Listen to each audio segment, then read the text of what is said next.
तो देखेंगे यहाँ पे पहला क्वेश्चन, पूर्व नियोजित क्रम में अथवा निश्चित क्रम में भूमि के एक टुकड़े पर विभिन्न फसलों के उत्पादन को कहा जाता है। तो क्या बोलते हैं? तो इसका राइट आंसर क्या हो जाएगा? सस्यावर्तन बोलते हैं। दूसरा क्वेश्चन देखेंगे यहाँ पे, मिट्टी में क्षारीय जैविक पदार्थों के भाग होते हैं जिन्हें कहा जाता है, तो जिन्हें क्या बोलते हैं? तो उन्हें जीवाश्म बोलते हैं। भारतीय अर्थव्यवस्था पर सांख्यिकी की पुस्तिका हैंडबुक को कौन प्रकाशित करता है? तो तीसरे का राइट आंसर क्या हो जाएगा? ऑप्शन नंबर 4, भारतीय रिजर्व बैंक। अगर आपसे पूछे भारतीय रिजर्व बैंक की स्थापना कब हुई थी, तो 1 अप्रैल 1935 की हुई थी और 1 जनवरी 1949 में उसका राष्ट्रीयकरण हुआ था। 1947 में गठित प्रारूप समिति के अध्यक्ष निम्नलिखित में से कौन थे? तो डॉक्टर भीमराव अम्बेडकर थे। तांडव नृत्य मुद्रा में प्रसिद्ध नटराज की मूर्ति निम्नलिखित में से किस काल की है? तो 5 का राइट आंसर बताना है, बोलेंगे चोल। किस काल की है? चोल वंश की है। प्रधानमंत्री उज्ज्वला योजना डैश से संबंधित है, तो किससे संबंधित है? तो 6 का राइट आंसर हो जाएगा, बीपीएल महिलाओं को रसोई गैस कनेक्शन से संबंधित है।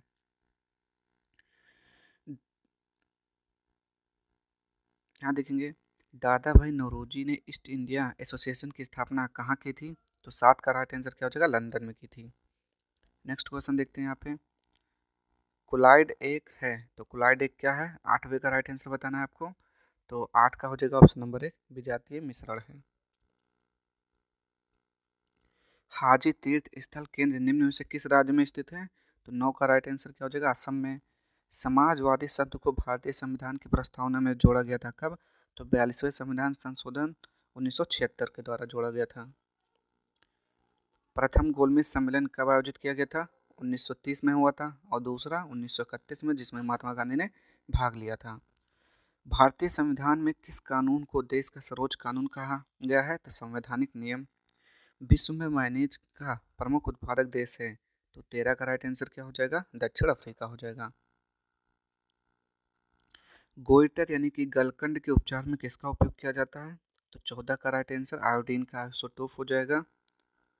नेक्स्ट है, 1931 में द्वितीय गोलमेज सम्मेलन कहाँ आयोजित किया गया था? अभी मैंने बताया लंदन में हुआ था, जिसमें महात्मा गांधी ने भाग लिया था। आगे, भारत के राष्ट्रपति का कार्यकाल 5 वर्ष के लिए होता है और राष्ट्रपति बनने के लिए न्यूनतम आयु 35 वर्ष होनी चाहिए। भारत के निम्नलिखित राज्यों में से किस राज्य में आम्र की वर्षा का अनुभव किया जाता है? तो 17 का राइट आंसर क्या हो जाएगा? केरल। नेक्स्ट है यहाँ पे, किसने प्रस्तावना को संविधान का सार कहा? तो 18 का राइट आंसर क्या हो जाएगा? Option number 1, sir Ernest Barker ने। नेक्स्ट है, निम्नलिखित में से कौन सी एक निजी स्वामित्व वाली कंपनी है? तो 19 का राइट आंसर क्या हो जाएगा? Tata steel limited.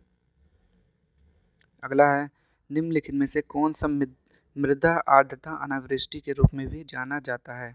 तो 20 का राइट आंसर कृषि अनावृष्टि। हरिजन पत्रिका का प्रकाशन किसने किया? तो क्या बोलेंगे? महात्मा गांधी हो जाएगा इसका राइट आंसर। तो बिल्कुल सही है। पावर यानी कि शक्ति का मात्रक क्या होता है? तो वाट होता है। आगे, भारतीय संविधान के निम्नलिखित में से किस अनुच्छेद में स्वतंत्रता के अधिकार के प्रावधान हैं? तो 21 से देखेंगे यहाँ पे कहाँ से कहाँ तक है। तो 23 का राइट आंसर क्या हो जाएगा? अनुच्छेद 19 से 22 तक। ठीक। नेक्स्ट क्वेश्चन है यहाँ पे, हड़प्पा सिंधु घाटी सभ्यता का एक महत्वपूर्ण स्थान किस नदी के किनारे स्थित था? तो हड़प्पा किसके नदी के किनारे था? रावी नदी। 24 का राइट आंसर। तो बिल्कुल सही है। नवंबर 1946 में इस योजना के तहत संविधान सभा का गठन किया गया था। तो किस योजना के तहत? कैबिनेट मिशन योजना के तहत। 25 का राइट आंसर। बिल्कुल सही है। आगे देखते हैं यहाँ पे, निम्नलिखित में से कौन ऊष्मा और विद्युत का दुर्बल चालक है? तो 26 का राइट आंसर क्या हो जाएगा? Option number 1, अधातु। निम्नलिखित में से कौन पेट्रोलियम निर्यातक देश ओपेक का सदस्य है? तो लीबिया हो जाएगा। दो लगातार संकुचन या दो लगातार विलयन के योगफलों के बीच की दूरी को क्या कहा जाता है? तो 28 का राइट आंसर आपको बताना हो जाएगा, तरंग दैर्ध्य बोलते हैं उसे। नेक्स्ट है, अर्थव्यवस्था में जीडीपी का पूर्ण रूप क्या होता है? तो 29 का राइट आंसर क्या हो जाएगा? Grass domestic product. निम्नलिखित में से कौन सी नदी यमुना के दाहिने किनारे की एक सहायक नदी नहीं है, यानी कि एक सहायक नदी है? तो 30 का राइट आंसर हो जाएगा, केन नदी है। ओलंपिक का मूल डैश से जुड़ा हुआ है, तो किससे जुड़ा हुआ है? ग्रीक से जुड़ा हुआ है। सागौन, साल और शीशम जैसे पेड़ों की प्रजातियां किस प्रकार के जंगलों में पाई जाती हैं? तो 32 का राइट आंसर ऑप्शन नंबर 4 उष्णकटिबंधीय आर्द्र पर्णपाती वन हो जाएगा। निम्नलिखित में से किस खेल में बल्ले की जरूरत होती है? तो 33 का right answer option number 3 softball. किस संरचना और कार्य में समान कोशिकाओं का समूह कहा जाता है? कोशिकाओं को समूह कहा जाता है। तो 34 का राइट आंसर उत्तक हो जाएगा। निम्नलिखित में से किस विदेशी यात्री ने तेलुगु भाषा को पूर्व की इतालवी यानी कि इटली कहा था? तो बताएंगे यहाँ पे। 35 का राइट आंसर क्या हो जाएगा? Niccolo Conti. SEZ सेज क्या है जिसे विदेशी निवेशों को आकर्षित करने के लिए स्थापित किया गया है? तो 36 का राइट आंसर बताना है। तो विशेष आर्थिक क्षेत्र है। जब कोई वस्तु समान गति से वृत्ताकार पथ में गतिमान होती है तो उसकी गति कहलाती है। तो 37 का राइट आंसर क्या हो जाएगा? एक समान वृत्तीय गति। डॉक्टर सलीम अली पक्षी अभयारण्य डैश राज्य में स्थित है? तो 38 का राइट आंसर क्या हो जाएगा? गोवा में। वर्ष 1943 में किस जिले में समानांतर सरकार की स्थापना की गई थी? तो 39 का क्या हो जाएगा? सतारा में। क्षेत्रफल के दृष्टिकोण से उत्तरी अमेरिका का सबसे बड़ा देश कनाडा। नेक्स्ट है लेग सॉरी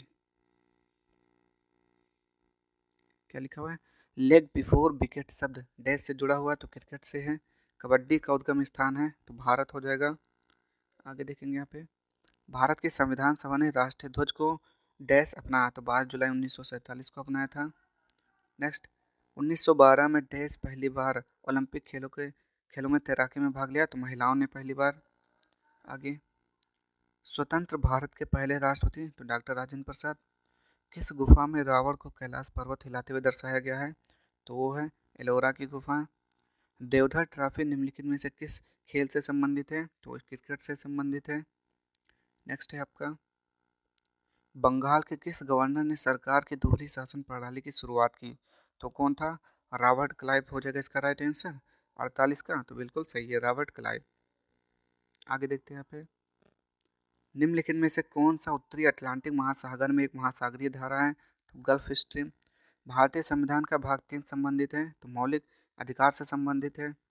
तो ये थे आज के 50 क्वेश्चन। अगर आपको वीडियो पसंद आए तो प्लीज़ चैनल को लाइक शेयर सब्सक्राइब कर दीजिएगा, क्योंकि आपका एग्जाम बहुत ही जल्द होने वाला है।